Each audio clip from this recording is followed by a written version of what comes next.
300 വർഷം കൊണ്ട് ചരിത്രഭാണ്ഡം പേറി ഇന്നും ദൃഢതയിൽ കരുത്തനായി നിലകൊള്ളുന്ന നമ്മുടെ സ്വന്തം നാട്ടിലുള്ള തിരുവനന്തപുരത്തെ അഞ്ചുതെങ്ങ് കോട്ടയിലേക്കാണ് ഇന്ന് ഞാൻ നിങ്ങളെ കൊണ്ടുപോകുന്നത്. SS വ്ലോഗ്സിലേക്ക് എല്ലാവർക്കും സ്വാഗതം. കൃത്യമായി പറഞ്ഞാൽ 1696 ആറ്റിങ്ങൽ റാണിയുടെ ഭരണകാലം.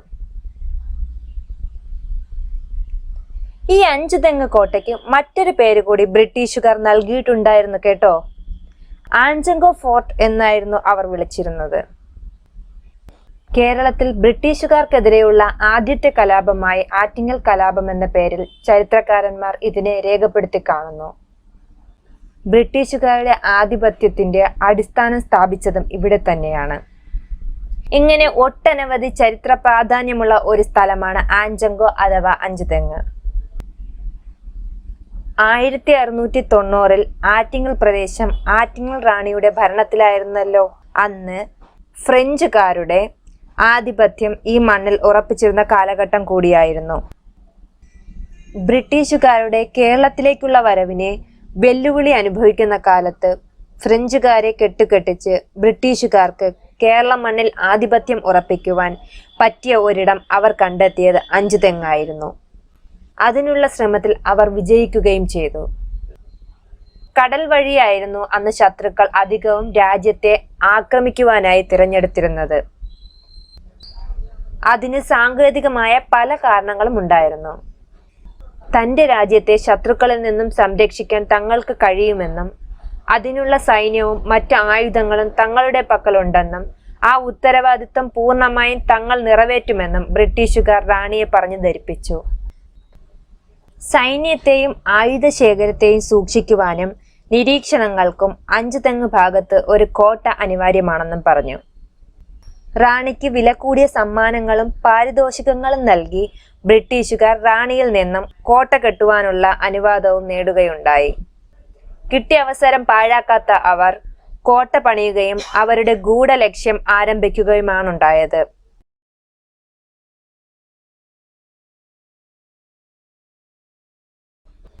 അവർക്ക് അധികനാൾ വേണ്ടി വന്നില്ല. ആറ്റിങ്ങൽ മാത്രമല്ല, കേരളത്തിന്റെ മുഴുവൻ ഭാഗവും അവരുടെ അധീനതയിലായി. വിശാലമാണ് ചരിത്രം, നമുക്ക് സുപരിചിതമാണല്ലോ.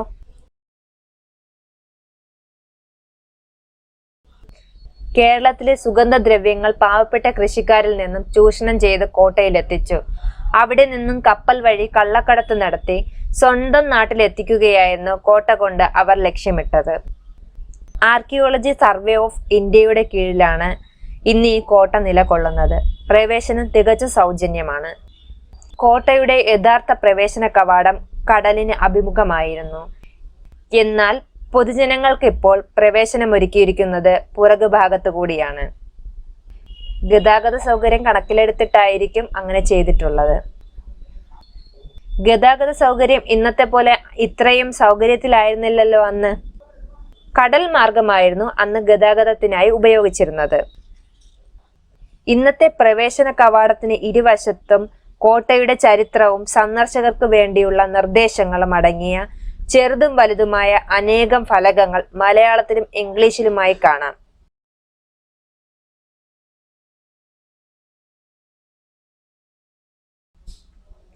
അല്പസമയം എടുത്താലും അവയെല്ലാം വായിച്ചു മനസ്സിലാക്കുന്നത് നല്ലതാണ്. ചതുരാകൃതിയിലുള്ള കോട്ടയുടെ ഉൾഭാഗം വിശാലമാണ്. വെട്ടുകല്ല് കൊണ്ട് കെട്ടിയുണ്ടാക്കിയ കനത്ത കോട്ട അതിവിചിത്രം തന്നെ. പീരങ്കി വെച്ച് തകർക്കാൻ ശ്രമിച്ചാലും കഴിയാത്ത വിധം ആകാശം മുട്ടിപ്പണിത വീതിയുള്ള ചുവരിനെ സിമന്റും കുമ്മായവും ചേർത്ത് പൂശി ഭംഗിയാക്കിയിട്ടുണ്ട്. മുൻഭാഗത്തു നിന്നും ചെങ്കല്ല് അഥവാ വെട്ടുകല്ല് പാകി ഭംഗിയാക്കിയിരിക്കുന്നു. അന്നത്തെ അന്തേവാസികളുടെ അക്രമം കൊണ്ടോ ഇന്നത്തെ സഞ്ചാരികളുടെ പാദവിരുത് കൊണ്ടോ എന്നറിയില്ല, വെട്ടുകല്ല് ഭാഗികമായി ജീർണിക്കപ്പെട്ടിരിക്കുന്നു. ചുവന്ന വീതിയുടെ ഇരുവശത്തും പച്ച പുല്ല് പിടിപ്പിച്ച് ചെത്തിമിനുക്കി ഭംഗിയാക്കിയിട്ടുണ്ട്. ചെറിയ പൂന്തോട്ടമാണെങ്കിലും കാര്യമായി അവയെ സംരക്ഷിച്ചു പോകുന്നു. ഇടയ്ക്കിടയ്ക്ക് കാറ്റാടി മരങ്ങൾ സഞ്ചാരികൾക്ക് തണലേകി നിൽക്കുന്നത് കാണാം. ഉച്ചവെയിലിൽ ഈ തണൽ ഒരു ആശ്വാസം തന്നെ. നടുമുറ്റത്ത് ജലസേചനത്തിനായി വെട്ടുകല്ലുകൊണ്ട് പണിത ഒരു കിണർ കാണുന്നുണ്ട്. 300 വർഷത്തോളം കഴിഞ്ഞിട്ടും ഇന്നും കേടുപാടുകളില്ലാതെ ആകാശം മുട്ടി ശക്തനായി നിൽക്കുന്ന കോട്ടമതിൽ കാണുമ്പോൾ സത്യത്തിൽ മൂക്കത്ത് വിരൽ വെച്ചു പോകും. കാരണം നിർമ്മാണം തീരും മുൻപേ നിലം പതിക്കുന്ന നിർമ്മിതികളാണല്ലോ ഇന്ന് നാം കാണുന്നത്. കോട്ടയുടെ മുകൾ ഭാഗത്ത് കയറുവാൻ വശങ്ങളിൽ നിന്നും പടവുകൾ കെട്ടിയുണ്ടാക്കിയിട്ടുണ്ട്. പടവുകൾ കയറി മുകളിലെത്തിയാൽ അവിടെയും വിശാലമായ മുകൾ തളമുണ്ട്. ശത്രുക്കളെ വിദൂരത്ത് വെച്ച് തന്നെ വീക്ഷിക്കുന്നതിന് മതിലിൽ തന്നെ കണ്ണറകൾ പണിതിട്ടുണ്ട്. പീരങ്കി ഉപയോഗിക്കുവാനും അവിടവിടമായി പ്രത്യേക കണ്ണറകൾ സജ്ജീകരിച്ചു കാണാം.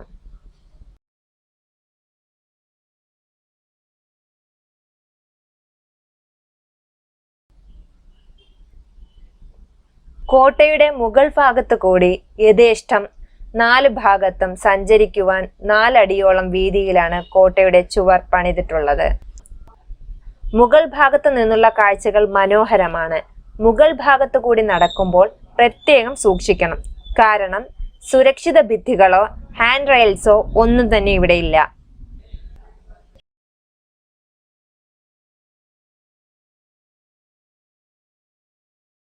കോട്ടയുടെ പുറഭാഗത്ത് ഇപ്പോൾ ധാരാളം വീടുകൾ കാണുന്നുണ്ട്.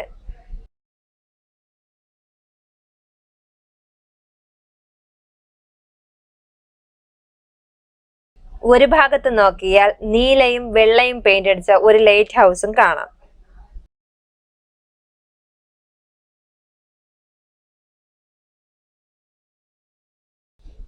ആ ലൈറ്റ് ഹൗസിനെ ചുറ്റിപ്പറ്റി എന്തെങ്കിലും കെട്ടുകഥകളോ ചരിത്രമോ ഉണ്ടോ എന്ന് ഞങ്ങൾ അന്വേഷിച്ചു.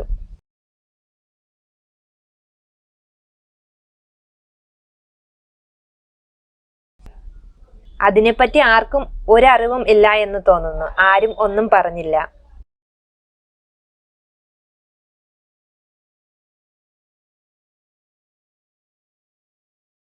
നിങ്ങൾക്ക് ഇതിനെക്കുറിച്ച് എന്തെങ്കിലും അറിയാമെങ്കിൽ കമന്റ് ചെയ്യണേ. ഈ കോട്ടയുടെ ഇടതുഭാഗത്ത് നിഗൂഢത നിറഞ്ഞ ഒരു ഗുഹാപാതയുണ്ട്. ആരും പ്രവേശിക്കാതിരിക്കാൻ ചതുര പൈപ്പുകൾ കൊണ്ട് ഗേറ്റ് പണിത് അവ പൂട്ടിയിട്ടിരിക്കുകയാണ്. ഞങ്ങൾ ചെല്ലുമ്പോൾ അവിടെ ആരും ഉണ്ടായിരുന്നില്ല.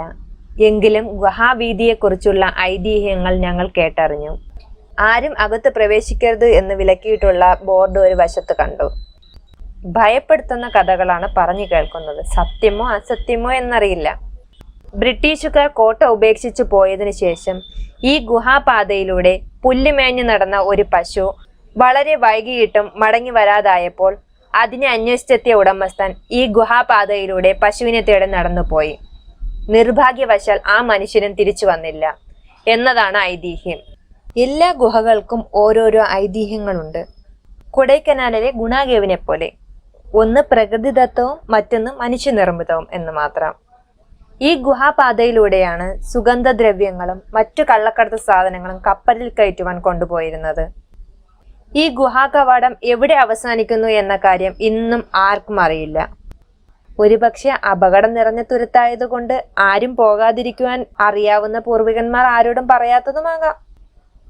ഈ ഗുഹാവീതി ഏതോ അജ്ഞാത ഭാഗത്ത് ചെന്ന് ചേരുമെന്ന് നമുക്ക് ഊഹിക്കാം. പ്രദേശവാസികളായ ധാരാളം പേരെ ചുമട് ചുമക്കുന്നതിനും മറ്റു ജോലികൾക്കുമായി അവർ ഉപയോഗിച്ചിരുന്നു. ബ്രിട്ടീഷുകാരുടെ ചൂഷണങ്ങളും ക്രൂരതകളും അതിരുകടന്നപ്പോൾ അവർ ബ്രിട്ടീഷുകാർക്കെതിരെ പ്രതിരോധിക്കാൻ തുടങ്ങി. പാവപ്പെട്ട കുറെ പേർ മറ്റൊരു വഴിയില്ലാതെ ബ്രിട്ടീഷുകാർക്ക് ഒത്താശകൾ ചെയ്ത് അവരോടൊപ്പം കൂടുകയാണുണ്ടായത്. എന്നാൽ നല്ലൊരു ഭാഗം ജനങ്ങളും അവർക്കെതിരെ പ്രതിരോധം സൃഷ്ടിച്ചു. ബ്രിട്ടീഷുകാരുടെ ക്രൂരതയ്ക്ക് പരിഹാരം കാണണമെന്നാവശ്യപ്പെട്ട് റാണിക്ക് പരാതികൾ സമർപ്പിച്ചിട്ടും റാണി അത് അത്ര ചെവിക്കൊണ്ടില്ല. ബ്രിട്ടീഷുകാർ നൽകുന്ന പാരിതോഷികങ്ങളിൽ തൃപ്തയായി ജനങ്ങളോടുള്ള അക്രമങ്ങളിൽ കണ്ണടയ്ക്കുകയാണുണ്ടായത്. ഒടുവിൽ ക്ഷുഭിതരായ ജനങ്ങൾ കോട്ട മേധാവിയെയും അനുയായികളെയും വകവരുത്താൻ തന്നെ തീരുമാനിച്ചു. അതിനുള്ള അവസരവും കാത്തിരുന്നു. 1721 ആയപ്പോഴേക്കും ഫ്രഞ്ച് ശക്തിയെ കേരള തീരത്തു നിന്നും പാടെ തുരത്തി കേരളത്തിൽ മാത്രമല്ല മുഴുവൻ ഭാഗത്തും ബ്രിട്ടീഷുകാർ സമ്പൂർണ്ണ ആധിപത്യം സ്ഥാപിച്ചു. ഒരു ദിവസം റാണിക്ക് പാരിതോഷികങ്ങളുമായി വന്ന കോട്ടയുടെ അന്നത്തെ മേധാവി വില്യം ഗിൽഫോർഡിനെയും അദ്ദേഹത്തിന്റെ അനുയായികളെയും പ്രക്ഷോഭക്കാർ തടയുകയും സംഘർഷത്തിനൊടുവിൽ മേധാവിയെയും അനുയായികളെയും അവർ വധിക്കുകയുമാണുണ്ടായത്. ഇതിനോടനുബന്ധിച്ച് 5 തെങ്ങ് പ്രദേശം മാസങ്ങളോളം ജനങ്ങൾ ഉപരോധിക്കുകയും ഒടുവിൽ തലശ്ശേരിയിൽ നിന്നും കൂടുതൽ സൈന്യത്തെ എത്തിച്ച് ഉപരോധങ്ങളും കലാപങ്ങളും അടിച്ചമർത്തുകയുമാണുണ്ടായത്. ബ്രിട്ടീഷുകാർക്കെതിരെ നിന്ന് പ്രദേശവാസികളെ പിടിച്ചുകൊണ്ടുവന്ന് കോട്ടയ്ക്കകത്തെ കോൺക്രീറ്റ് തൂണുകളിൽ കെട്ടിവെച്ച് അവരെ ചാട്ടവാറിനടിച്ചും മറ്റു ക്രൂരമായും ശിക്ഷിച്ചു. ബ്രിട്ടീഷുകാർക്കെതിരെ ശബ്ദമുയർത്തുന്നവരെ ഇത്തരത്തിൽ ശിക്ഷിക്കുക പതിവായിരുന്നു. കോട്ടയ്ക്കകത്ത് ഒരു ഭാഗത്ത് ഇന്നും അവർ കെട്ടിവയ്ക്കാൻ ഉപയോഗിച്ച 7 കോൺക്രീറ്റ് തൂണുകൾ ഇന്നും ശാപം പേർ നിൽക്കുന്നത് കാണാം. കോട്ടയുടെ ഒരു ഭാഗത്ത് കല്ലറകൾ കാണാൻ കഴിയും. പ്രത്യേകമായി തയ്യാറാക്കിയ ഈ കല്ലറ കോട്ടയുടെ കമാൻഡറായിരുന്ന ജോൺ ബാബോണിന്റെ പത്നിയുടേതാണ്. പ്രകൃതിയെ വെല്ലുവിളിച്ചുകൊണ്ട് ബ്രിട്ടീഷുകാരുടെ കള്ളക്കടത്തിനും കിരാത വായ്പയ്ക്കും മൂകസാക്ഷിയായ ഈ കോട്ട ചരിത്രമോഹികൾക്കും സന്ദർശകർക്കും പ്രിയങ്കരമായി ഇന്നും നിലകൊള്ളുന്നു. വീഡിയോ ഇഷ്ടപ്പെട്ടാൽ ലൈക്കും ഷെയറും ചെയ്യുക. സബ്സ്ക്രൈബ് ചെയ്യാൻ മറക്കല്ലേ.